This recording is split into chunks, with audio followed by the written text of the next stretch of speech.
The UN General Assembly will convene in New York on September 23, 2024, welcoming world leaders and diplomats from 193 countries represented at the UN for a week filled with speeches and minimal world relevance, a common outcome of these meetings.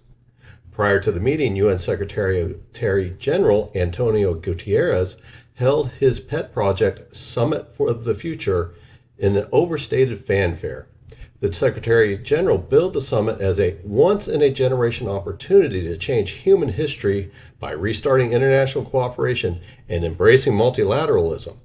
The pact included 56 actions, including multilateralism, upholding the UN Charter, peacekeeping, climate change, disarmament, regulating artificial intelligence, and reforms to both financial institutions and the UN Security Council.